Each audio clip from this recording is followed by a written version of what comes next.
Okay, good morning, everyone. Welcome to our fourth class. I hope last month's class was useful for those who were able to attend. We discussed budget reviews, and as always, our hope is that you were able to take something with you, in addition to opening up that conversation between transportation and finance. Again, this is the fourth class that we have in this series. We will stop classes for the summer and then come back in the fall, most likely in September. And this is so that everybody can get their year together for next year. Before we get started today, I do have a couple of announcements. Stack Regional Workshops have been posted on their website, and that's at stacky, staky.org to register. Also, the 6-hour and 4-hour updates are available online at the KDE website, and that's education.ky.gov, and go under transportation. It's on our main transportation page there. Also, any previous segments that we've had since February, we will be posting on YouTube. I will get that information out to everyone. I do know that there's a lot going on in the districts right now. School is getting ready to get out, so not everybody has been able to attend. Also, I will be posting in the chat the link for ELA and finance officer credits. I do apologize. Last month's were extremely late. They got out early this week, but I did get them out. I will do my best to get them out much sooner, hopefully in the next week or so, as I post the videos from previous classes. I'm going to try and get everything done at one time for you guys. Today, we are going to be discussing inventory and how it affects finances. And we've got Jason with Jessamine County with us today. And Jason, you are welcome to take it from here as soon as Jalen gets you going. Awesome. Thank you. Tell me when I'm good to go, Jalen. You're good to go. All right, let me switch over to my screen. Can you see the slideshow? Yeah, they can see it now. Perfect. All right, so like she said, my name is Jason Uren. I am with Jessamine County Schools. I'm going to talk about the fun topic today of fixed assets and annual inventory. And if our transportation director, Ben Payne, jumps on, he's going to discuss what he does with inventory, because I know that's something that Elisa wanted us to talk about. So feel free to ask questions. There are 2 or 3 stopping points where I'll stop and see if there's any questions. So I'll ask you, Jalen, if there's anything people have asked. Today we're going to look at KDE capital asset guides. We're going to look at Jessamine County's district board policy. We're going to look at the Red Book guidelines. We're going to then talk about our annual fixed asset inventory that we do here in Jessamine County. And then I'll stop and ask if there's any questions at the end. So if you haven't read the KDE Capital Asset Guide, it's pretty long. I wouldn't see why transportation directors would need to read that, but it's good to be in the know. For us finance officers, this is what guides fixed assets and what we record within our financials. So back in 2003, the Capital Asset Guide started with GASB 34, and it helped districts with recording and reporting capital assets. You had to keep track of all personal property that had an estimated life over a year, and the original cost was equal to or greater than $1,000. This was also when technology was first getting started, and so you had to keep track of every single workstation and account for it within your district. Then KDE updated that capital asset guide. I don't know the exact date. I didn't look into that. It's been, I think, 3 or 4 years ago. And they changed that capitalization threshold up to $5,000. And then they removed the exception for technology items such as workstations and laptops.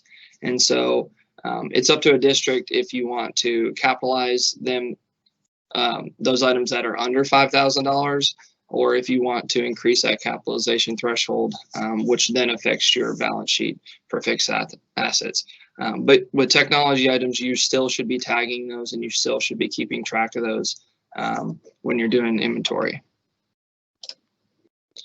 So these are this little excerpt from the capital asset guide. It gives you the thresholds. We follow these to a T. So for land improvements, anything that's going to be an improvement to buildings or to land, we stick with $50,000 for us. If it's over 50,000, we'll add it to that school within the fixed asset module. Software, we don't do a great job with this. They suggest over $5,000. Most of ours are year to year, so it doesn't have a life of over a year, so we don't really keep track of those as a fixed asset. Then leases, we don't do those here, but the suggestion is 50,000 is the threshold.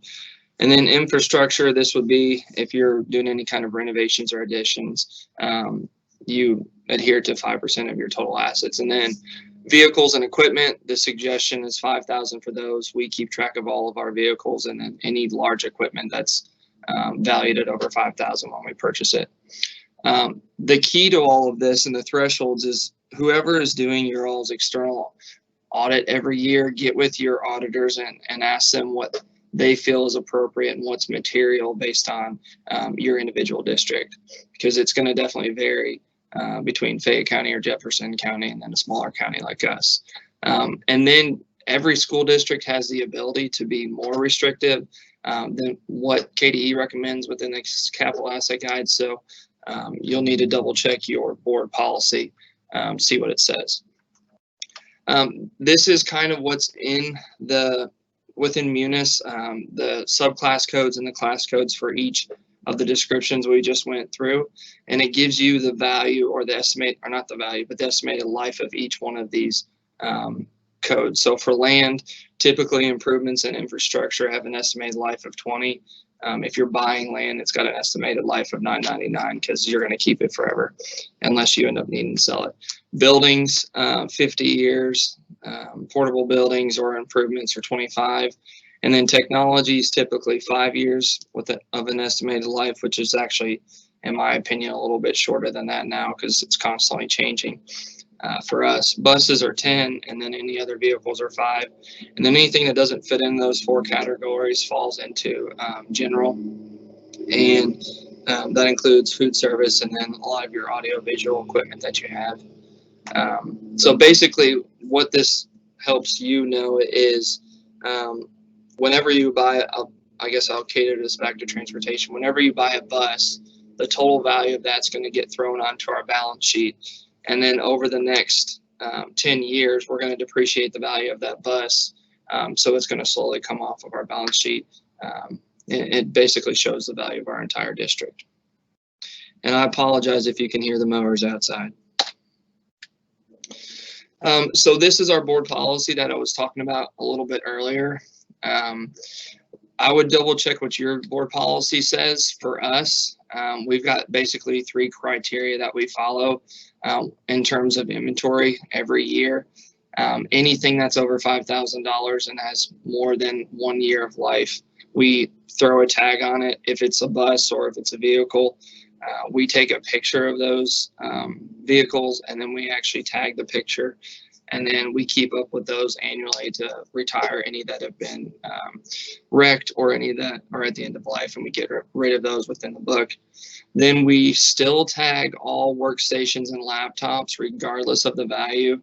I know that seems a little time consuming, but we do it more as a control to kind of keep people from taking those, because we've run into instances where computers and random equipment will show up at pawn shops or online for sale. So it's kind of to protect our assets within the district. And then anything that the superintendent wants us to obviously keep up with, we will keep up with those as well. Now, I'll go ahead and be honest with everybody. We do tag every device, but we've recently switched to when we do the annual inventory, we don't try to seek out every single item. We had over 14,000 items we were tracking down over the years, and it was a huge undertaking. And after speaking with our auditors, they weren't even concerned with those. They were only concerned with any items that was on our balance sheet that was over $5,000 and that was capitalized. Anything under that they didn't feel was material. So now our focus on the annual inventory is only those items. So let's cut it down from 14,000 to roughly about 500 items that we're tracking down and trying to find every single one of them. So we definitely need to update our board policy to reflect what we're doing.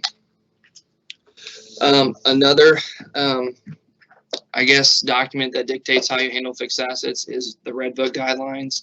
So if you're not familiar with Red Book, I've put the link in here. You can click on it and look at just the fixed asset section or anything else that you'd like to look at. There's 5 different, I guess, policies or procedures you need to follow that Red Book dictates. The first 4 we've already talked about. That's in the KDE Capital Asset Guide. But the other one is any equipment that the school purchases out of their activity funds, it becomes the district property. And so anything that is over that $5,000 threshold, you need to know about the finance level. So make sure if your schools are buying anything, if band's buying tubas or anything that's over $5,000, that they know that they need to get that information to you so that it can get recorded within Munis. So it's part of the annual inventory every year. And then the other piece is anything that your PTOs or booster clubs are buying, it also becomes property of the district. So they need to be letting your admin team at the school know that they're buying equipment that could potentially be on the inventory every year. So that way it can get within Munis and then it can be part of the district inventory. The other thing you run into with purchases at the school level and with Boosters Club buying equipment is, since it becomes district property, it also can be determined where it needs to be used. So I wouldn't say take it away from the school, but schools are very protective of their assets and everything that they purchase with their money. But since it's a district fixed asset, if they no longer have a need for the item and there's another need at another school, the district takes over the ownership. So it's district property. It's no longer the schools once they make that purchase at the activity level. I'm going to stop there before I go into the fixed asset inventory to see if there's any questions so far, basically on the guidelines for fixed assets. Do you have any questions? I don't see any at this time. Okay. Was Ben able to jump on? I don't see him, but I'm trying to get him through the background. All right. Well, then I'll go ahead and chug along, and I'll talk about what we do with the fixed asset annual inventory in our district, and kind of how we keep duties separated so that way not one person's completely in control. I'll talk about what we do when we tag new assets, when we transfer assets from school to school or department to department. And then I'll talk about what we do to retire it. And then I'll focus a little bit on the annual fixed asset inventory and what transportation directors can do to help us throughout all of these. So with segregations of duties, it's good to have a process in place to make sure that it's not one person overseeing everything. I know that's probably harder, and I know that's one of the things we all get written up for, is we don't have various people doing various tasks to keep everything separated, so that way someone doesn't have full control to potentially do something that's fraudulent. Especially with fixed assets, I know it's something that may lose our attention, but there's ability for it to show up in the paper or be a huge issue within the community if someone's got full control and starts selling a bunch of your items online or at a pawn shop. So it also ensures there's checks and balances, so there's no material misstatements on your balance sheet, and then it reduces data entry errors because people are checking other people's work as they go through. So for us, when we tag new technology items, all of it comes through a centralized location from all of the schools. So at each of our individual schools, we have a technology coordinator, and they do the ordering for their school and get the whole purchase order ready. And then they send it over to our district technology office to the bookkeeper over there, who places the order for the district or for those individual schools. Once the order's been placed and everything's been received, she sends that information over to my office on an inventory form that we've already got in Google Sheets now and on Excel. And then she is in touch with the school leads or the bookkeepers once the items come in and they're ready to be paid. Then we have an internal auditor who takes this information and uploads it onto our scanners. We try to keep it within the Google sheet that it came in. We used to print that out and then handwrite all the information from the device on it. Now we try to keep it in there to reduce errors. So everything's downloaded on the scanner, and then our purchasing supervisor goes over and physically tags all technology items. If it's not technology items, if it's buses that you're buying, when those come in, the purchasing supervisor will then go out, take a picture of that bus, get the VIN number, get the title, and then we'll tag that picture and put all that information together in a book. And then we ask that the transportation director keeps up with that book, so that way when we come to tag, we know if it's in there, it's on the lot somewhere.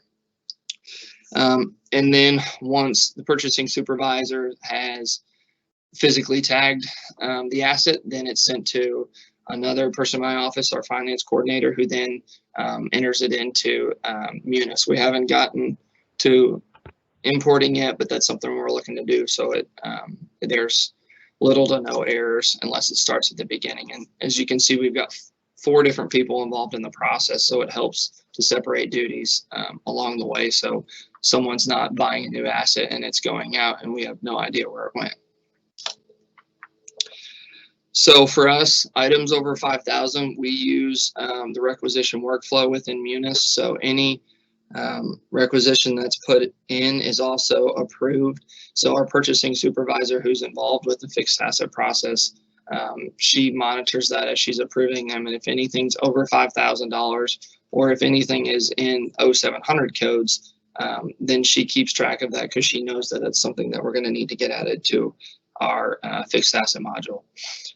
We also look through board approved donations to make sure that there's something that we somehow missed that came into the board to get approval. And then we also do an annual end of the year review of all of our 0700 object codes to see if we have anything on our books that we somehow missed, and to justify that everything that is in 0700 has already been entered into our fixed asset module. So when the auditors come, they don't catch it for us. When we're transferring assets from one school to another or one department to another, we use this transfer form. We ask that the school coordinator at the individual school fills this out for whatever asset they're sending to and from their departments, and then the principal has to approve that it's leaving their building. And then on the flip side, when it gets to the other school, they are to basically sign that they received the items and then send it to my office. So we've got record of it and we can make the necessary adjustments within our fixed asset module. This is something, again, I'll be completely honest, that it is not done as much as it should be, because a lot of times computers or items are just taken to another school because there's not a need. And then when we do our inventory, it shows up at a new location. We adjust it that way, so there is at least that control to catch it on the backside. All right, so with retiring fixed assets, we also start at the school level or the department level. They fill out the same form we were just looking at, and this, instead of transferring it, they fill it out as a disposal, and then they'll send that over to our district technology office. They collect those on a monthly basis, and then they submit them to our board to get approval. Once they get approval, our internal auditor will review those and keep track of all of them. She'll send it to our finance coordinator, who will then enter those into Munis, and will let basically the internal auditor know when those are completed.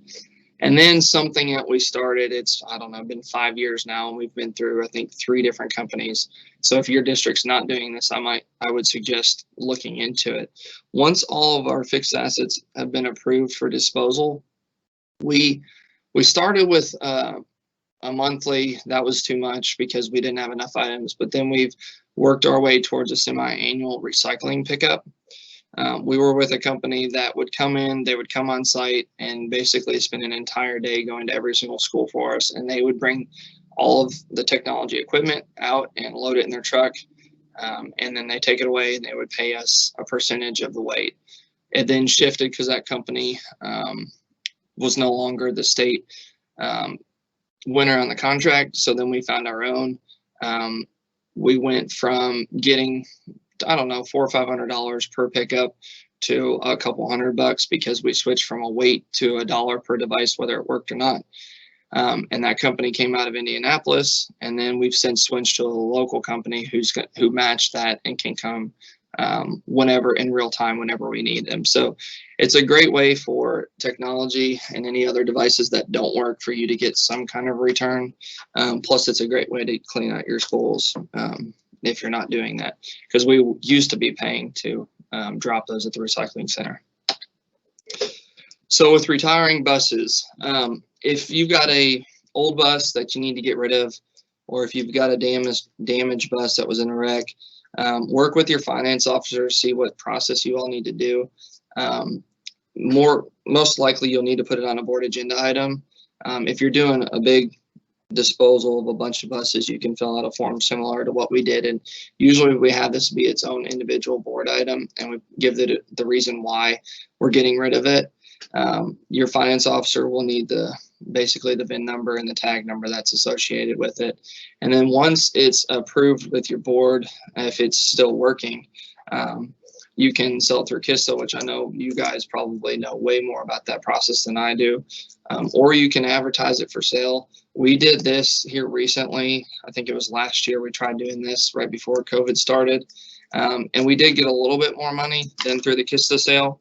And so we use the advertisement just in the newspaper and on social media as a way to see if we can get a better price than what the KISTA sale will bring, because we're finding that the KISTA sale is not bringing us as much as we were able to get selling it locally. So are there any questions now before I go into what we do with our annual fixed asset inventory? I don't see any, but if at any time you guys have questions, please put them in the chat. Depending on how your screen is set up, it could be at the bottom, it could be on the right or the left-hand side of your screen, and we will be happy to ask those questions. And at the end, I'll put my contact information up. If anyone wants to reach out to me, they're more than welcome to do so. Thank you. Yep. All right, so with our annual fixed asset inventory, I'm going to go over who's involved in our process, how we prepare for it, what we do when we scan, how we reconcile, and then what we do when we finalize the scan. So all of our stakeholders, when we're doing this every year, our purchasing supervisor is basically the one that's doing it. She schedules and coordinates the scanning with the schools. We try to make sure that we're scheduling it around any testing windows that are occurring or any kind of school functions that might be occurring. And we communicate directly with the principal first, so they're in the know. And then usually we're passed off to the school leads, which is their school technology coordinator, and then the school custodian, because the custodians know where everything is in the building. She's the one that conducts our annual fixed asset scan for us. The internal auditor is kind of the overseer to make sure everything that she's doing is loaded in the scanner or uploaded back into our asset track program. And then she's also the person that reconciles all of the information, so there's separation of duties there. Our school leads and custodians, they're our main points of contact, and they help us on the day of scanning when we come out to their building to help us locate the items that we're looking for. In preparing for this, we make sure all new assets are posted in Munis. Typically, we just choose a date. So if we try to do this in February, we'll choose January 31st. And so anything after that, we just assume that we knew where it is because it just came in. We take that all assets in Munis, anything that's over $5,000 or capitalized.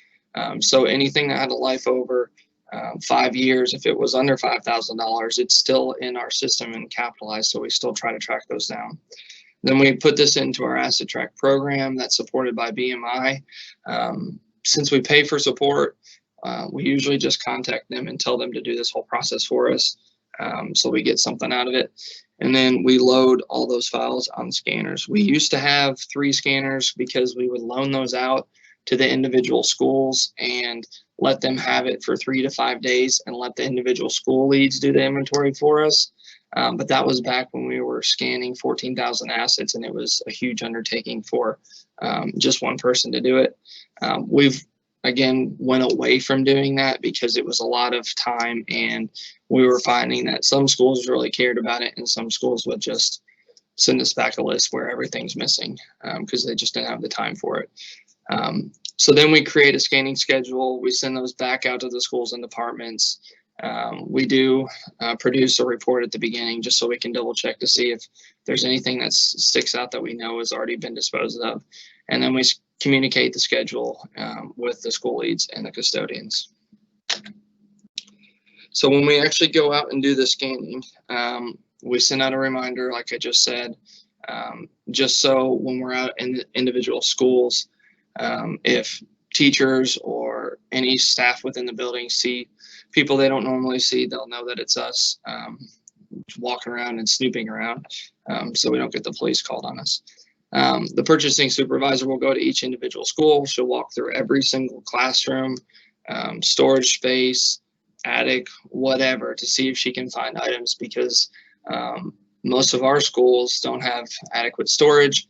So we're storing things in maintenance closets and pretty much anywhere that there's extra space to put items. Usually the custodian, like I said, is the key person in all this because they know where stuff's been stored that's over $5,000.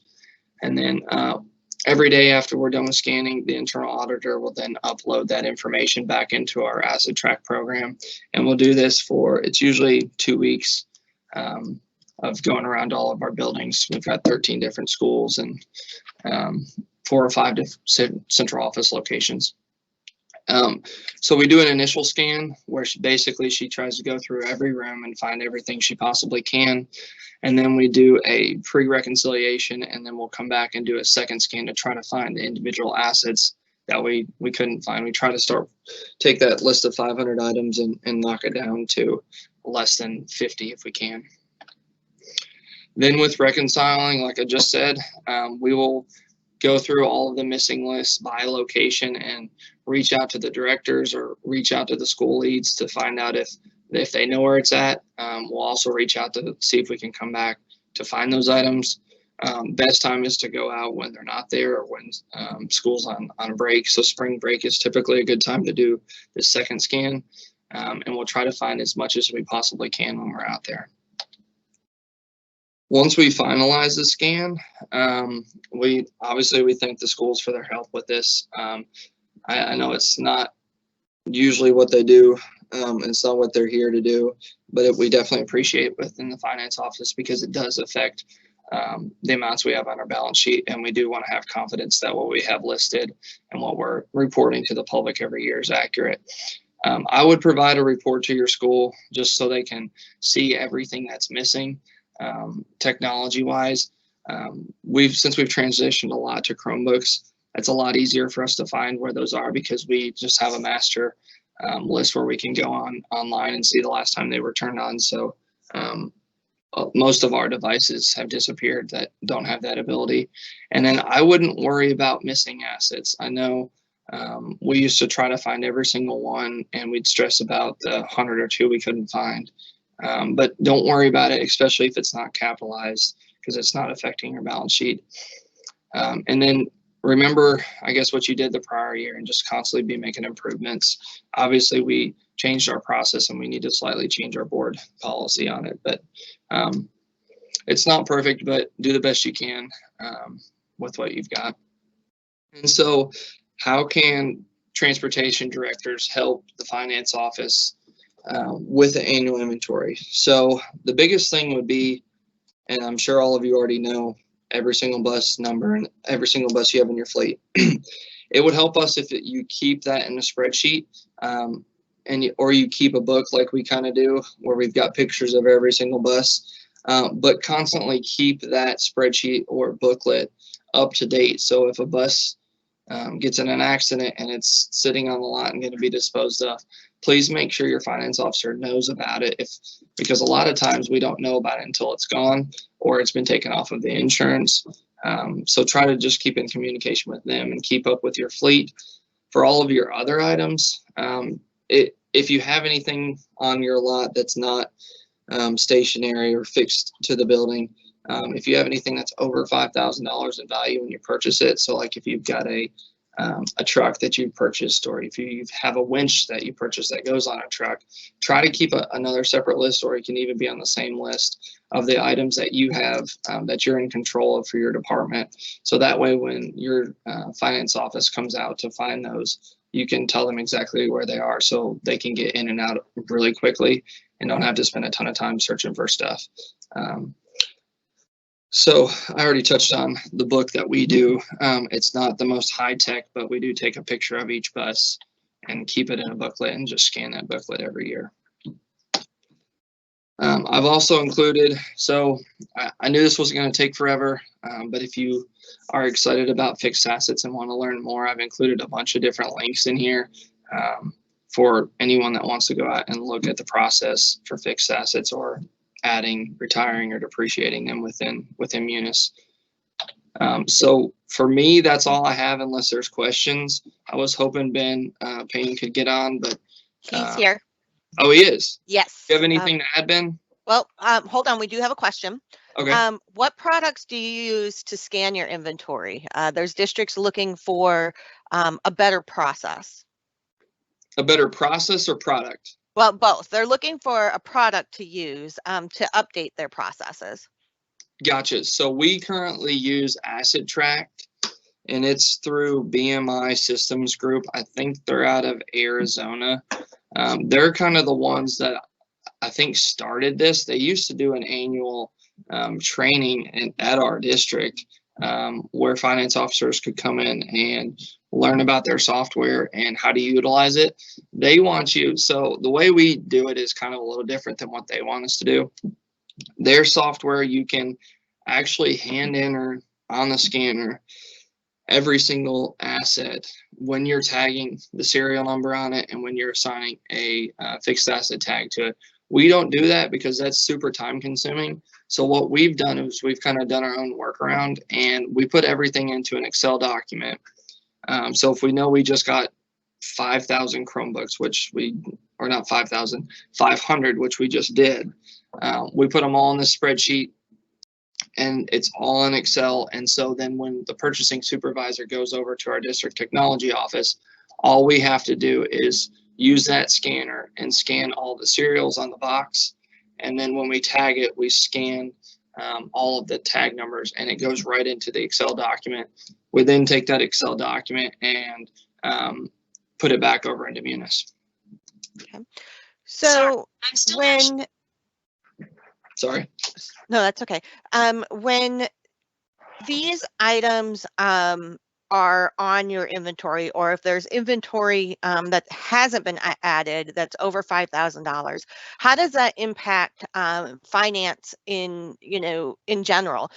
Say they've got, I don't know, a vehicle that they did purchase in transportation, but you aren't either somehow not aware of it, or it hasn't been added to the inventory. What does that do for you, or how does that affect you? So I will tell you from the transportation point of view, I'm going to throw that one back at Ben. But if it's something that they buy that we're not aware of, we're going to eventually see it unless they're throwing it into just their 0610 supplies code. But we would catch it. Typically for us, we've got safeguards in place. We would catch a department or school that's purchasing something that's over 5,000. That would be a fixed asset, because we get to see the vendor. We get to see everything that they're buying. And if they just put general supplies and it's $20,000, we're going to be asking them, what are you buying, and why are you just throwing it into this one object code? Because that's what everyone typically wants to put it in, is 0610, because it's easier than putting it into the correct object code. Where we run into issues is where school activity funds, we don't have that oversight. They've got their own internal activity accounts, and they're doing their own purchase orders. We're working towards bringing it into Munis at the activity level where they can go through the workflow, so where we have that front end approval process. But if they buy something, we really have no idea. And so if the person over that program ends up leaving, there's no one to monitor that they bought specific items. And I'll give you an example. If somebody buys a semi-trailer for a van program, well, we need to know from the district level who's insuring it. We need to know why it's on our property. And then if an employee is driving it somewhere and they get in a wreck, if they buy that through Activity or Booster Club and we have no idea, we're ultimately going to be liable for it. So I guess there's no way to police everything, but just ask your principals, your directors, as much as possible to try to get you the information if they are making those purchases or getting donations of large type items. Okay, thank you. Okay, Ben, I do have some questions for you. If you could go over, each year, transportation is supposed to do an annual inventory of all the parts that are in transportation. Can you kind of explain the process of this and then how it affects your budgets, and how you know what is or is not in your current inventory? Can you hear me? Yes. All right, great. So inventory, that's basically in our shop here, Jessamine County, we have basically one person almost dedicated to the inventory. He runs the shop, he runs the work. Inventory is huge. Like Lisa said, we have to report it. We have to tie these inventory parts to our work orders that are also tied to each bus. So the inventory we keep is electronic and paper. We do both currently right now. There's a couple different electronic programs that you can purchase. We currently use Service Finder, which is through the TransFinder system that we have, where basically everything has a barcode, everything is accounted for. What that does for us is a few things. Why do we do this? Well, we can keep track of our model procurement, as far as getting our bids, making sure we're getting the best price. Are we purchasing from a co-op, or are we doing from a state agreed vendor? That helps us keep that in track. It also helps us know what monies we're spending on what buses, like as far as if we're getting a hot item on a bus where, I'm just going to think of one of the Thomas buses radiator issues. If you're spending a lot of money and parts on this Thomas radiator issue, then you can also hold the bus supplier accountable as far as, hey, I've been talking with a lot of other districts. They're also seeing radiators fly in and out of here. They're spending a lot of labor. They're spending a lot of time on this. What can we do to get this resolved? Can we get this fixed going forward? And then the third thing is the supply companies that we have. You got to keep them honest too. Like we tell everybody, you've got to build relationships. You've got to hold everybody with these relationships. You want to build a relationship with your suppliers because they need to know that whenever you order a quarter oil or you buy parts from them, you're also checking with other suppliers to make sure that you're constantly getting the best deal that you can get, which is part of the model procurement. It also keeps them honest, and it keeps you, paying obviously the best for your district. Did I catch all that? I think we lost Elisa. I'll put her to sleep. Sorry, I'm talking without the mic. That's okay. One I've day done we'll it twice be in Houston today. and you'll all hear this. You'll all hear us. So you've been in transportation for quite a while. And so between this district and the previous districts that you were in, did you or have you ever come across pilfering issues, and how has inventory helped you keep that at bay? You have a lot of parts in the the garage. So by completing inventory, you're able to follow pieces. But when you were doing it manually, back in the day, did you have issues with pilfering? At least I've been blessed that I've worked for two great, wonderful districts that wasn't an issue. But the reason it wasn't an issue is because all of our technicians knew that we tied the parts that come in to the invoices and the jobs that were put out. Do you see what I'm saying? So we could follow the parts, as they come in the building, what bus they were put on, and the work orders were closed out with the time. But so we haven't, I can't speak much on that because we haven't really run into that issue, Elisa. Okay. But the electronic inventory and the paper inventory, where you watch it, like if I need light bulbs, I'm going to call 3 different suppliers and say, I need this many light bulbs. What prices can you get them to? Well, we write that down, and then I can show where those light bulbs went on the buses. So it's kind of a safe fail system for your Right. technicians. Hey, you know, I know where these parts are going, and I go through the bills monthly and make sure it's signed for every part that's coming through my building. Okay. So I we have can been in, oh, go ahead. I would say, sorry, I can give an example, kind of wake some people up from our district before Ben, is when a bus doesn't start, you know, the parts are missing. We had a situation where someone stole batteries out of our buses. And so I never thought about pilfering from your own employees, but we did have someone in the public steal from us, and I don't think we ever caught them. Thank you. You're welcome. When dealing with parts and inventory in transportation, we have been into many districts, and a lot of them have been cleaned up. But when you have older buses, say from the 90s, that are no longer no longer in use, or even 80s, as you get rid of those older buses, you still sometimes have parts for those buses in your inventory. What do you do, or how do you get rid of old inventory so that, 1, it's not on your books, and 2, it's not taking up space in your garages? Lisa, that's a great question. And I'll tell you, it's an issue for a lot of people because you do usually, 14-year rotation of these school buses. So what we do is a couple things. You can utilize SharePoint with the transportation directors and the vehicle maintenance managers. They can get together and talk as far as who needs what or who has what left over. Some items that you're talking about, we're fortunate enough that we keep a fresh fleet here. But some are not so fortunate where they're running these older buses and they're looking for parts that aren't available from the suppliers anymore. So you can do that with SharePoint. You can communication and networking with the districts. And we even had luck as far as the suppliers. Hey man, I've got 10 wiper motors that only fit this year range. Can you give me some credit for them? Can you do, you can't ask that. Or last case scenario, you can sell it as surplus and get it off your books that way. Thank you.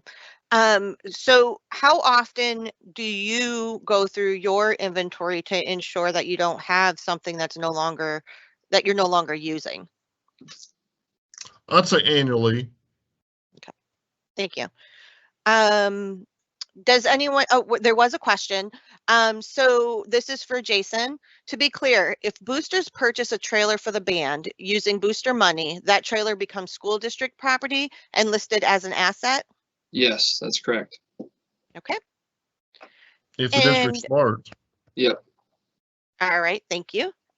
So Ben, is there anything else you can think of when it comes to inventory and budgeting? I do know that now districts shouldn't have, unless they have a lot of buses, they shouldn't have a lot of space with inventory because just in time.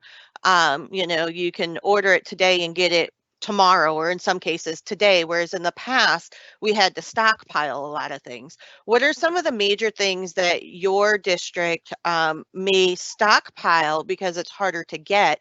And are these items that, if you purchase so many, that are reported over to Jason's area so he knows that you have them? Or Jason, do you have access to know what's kind of in inventory dollar amount wise from transportation?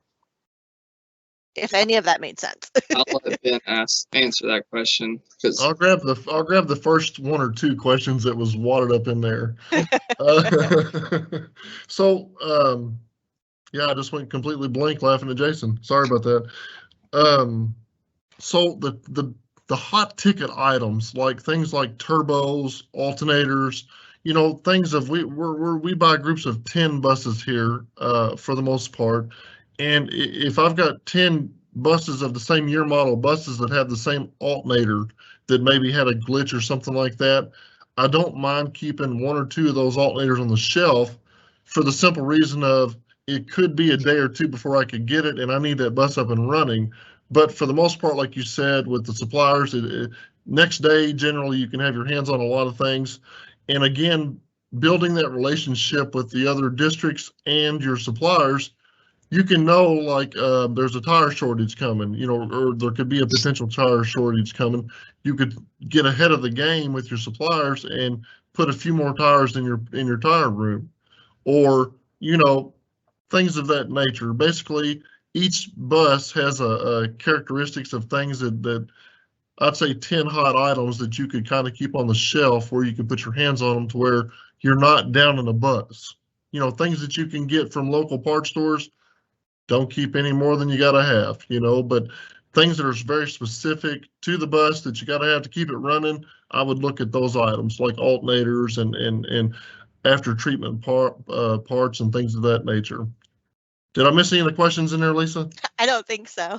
All right. I guess, one of the biggest thing is if, Ben, you have, say, $20,000 worth of equipment in there, in your garage, Jason, does that affect you as a finance officer in any way, knowing or not knowing how much is actually out there? I mean, I could give you a political answer or an honest answer. Which one do you want? Well, I mean, we're talking to transportation directors, and how this could affect their budget going forward. So if you don't know that they have all of these items out there, how does that affect you on how much you're giving them in budget, So to be honest with you, I don't want to go into anything, but to be honest, I don't, and this might just be naive for me. I thought it was just real, like in time. I thought we were firefighters. I thought if something breaks down, we go by it and fix it. I guess it never crossed my mind. So I'm being honest that I didn't really think about transportation or even maintenance, hoarding a bunch of supplies because I thought we were getting it as we needed it. I did find that out recently when Ben started that we do have an abundance of some materials. And for me in the finance office and for our district, when we're looking at transportation's budget every year, when they're asking for more stuff and if been asked for more through our superintendent or through our budget process, we look at that, but we've kept transportation pretty consistent in terms of what they have to spend for materials. And so if they're keeping inventory along the way, it doesn't necessarily concern me because they're not spending any more or spending any less. So I think it's a good idea. I didn't even consider it, to be honest with you. Okay. I just assumed we were getting it as we needed it or outsourcing it if we couldn't do the work. Okay. So for districts who don't really have a good inventory process in place when it comes to the garage, and this is for you, Ben, what would you suggest or how would you suggest that they start? Are there free programs that they can utilize through vendors, or is there a cost-effective way for them to start and then build up towards having more automated, or would you suggest just jumping into automated? I would suggest at this day and age, jump into automated electronic because it does. There's so many different. I'm not here to sell any one program, and I've been around three different programs, and it helps you with so many different things other than just keeping inventory of how many light bulbs that you've got on the shelf. It ties in with your budgets. It ties in with where your money's going. Like I said, with the procurement piece of it, it helps you with that part. So my suggestion would be ask around some of the KPTs and the stacks, and there's plenty of people here like me that will help and reach out. If they reach out, will help you as far as what some of your expectations should be, what you need, and kind of what you're looking for, because a lot of people don't know. There's a lot of new faces at these technician shows that don't know what they need to be doing. So, yes, I would say get it automated, and I would also reach out to your stack and KPT people to get educated on this, because it's a wonderful tool. Once you get it up and running, it's an awesome tool, an awesome asset for you. Thank you. And I do know, I remember when Franklin County was putting theirs into place, it was a lot of work. It's a lot of front end work. But on the back end, it's worth the time and effort put into it, because then as things come in, you just scan it and put it on the shelf, or scan it and put a label on it. And then as you take things off, you scan it and you're already following it versus writing it down and then finding that piece of paper. So I do know that the amount of time that goes into it on the back end is worth it. And that's what stores do, the inventory that, that's on the shelves. And this way, to directors, like Ben has said several times, you know what you have and you know how much money you have out there, but more important, you know what is being used on what buses, because as you determine what buses to get rid of, you can look at what buses have taken the most money. As we go into school districts and we're looking at the documentation for buses, it's very hard to follow what buses cost, because usually a district will go and put the documents in the files and put it in the cabinet, and that's it. At some point, a district should be pulling those documents out and tabulating, how much that bus cost you this year. You know that you paid $40,000 in, parts, but where did that $40,000 go? Was it all to a couple of buses, or was it to a bunch of buses? Were they all the same year, or were they different years? And that tells you a lot about your fleet. So when speaking about inventory and the impact on finance, the impact is something costing you more than it should be, or is a bus an anomaly and not costing you anything? But as you look at your inventory, you might find that you're going through, as Ben said, a bunch of alternators. Well, that is something KDE should be aware of, and what year that they're going through, so that we can check with other districts that have those same buses in those same years, because there may be an issue, A, with that part, or B, with those buses.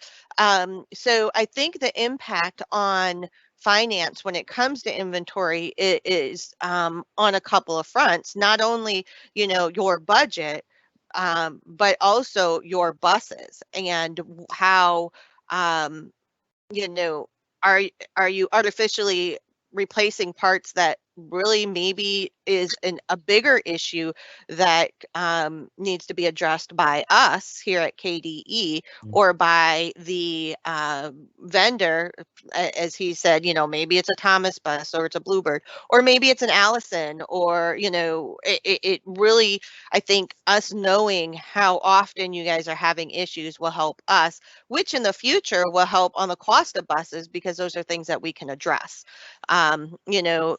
Warranty issues, if we have no clue, because nobody's reporting to us how often warranty issues are being addressed. But as soon as that warranty is out, we have a 5-year bumper to bumper for new buses. Old buses do not. As soon as that warranty is gone, we may start seeing even more issues, and that's something that we need to know too, so we can address that in our specifications in the future. So, well, And gentlemen, go ahead. I've got something I was going to say to that. So in terms of bus inventory and replacing buses, so I don't know what different districts do, but for us, it's good. It's nice. And we've learned this with technology here recently. If we can phase it in our total inventory, so we don't have a huge year where we're buying 20, 30 buses. I don't know if a lot of districts try to phase it in, so that way they have a consistent rotation of what they're basically rotating in and out. We're right about 10 buses every year, and we're going to start doing that process again. We took a year off with COVID, but trying to make sure you don't have a year in 10 or 15 years where you're going to have to spend a lot of money or dip into Kista, because we've done a lot of work to get out of Kista, because we're lucky enough to have the cash in our district to buy the buses outright. And if we're having to finance them, we're losing a whole bus when we buy 10. So just trying to take advantage of whatever you can to save money. Absolutely. And I think that's another important factor.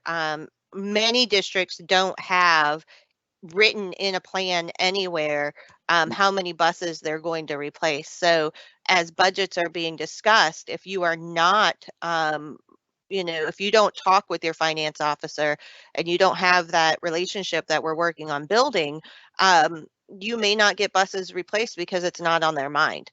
They see the buses rolling out there. They think they're working just fine. They don't know what the issues that you're having. And by doing the inventory, by doing the cost analysis of your buses, you can say, these are the buses that are costing us. And by getting rid of these 2 buses, or 3 buses, then we can, have less issues, and we're actually getting money back on an annual basis because we're not paying in parts and labor.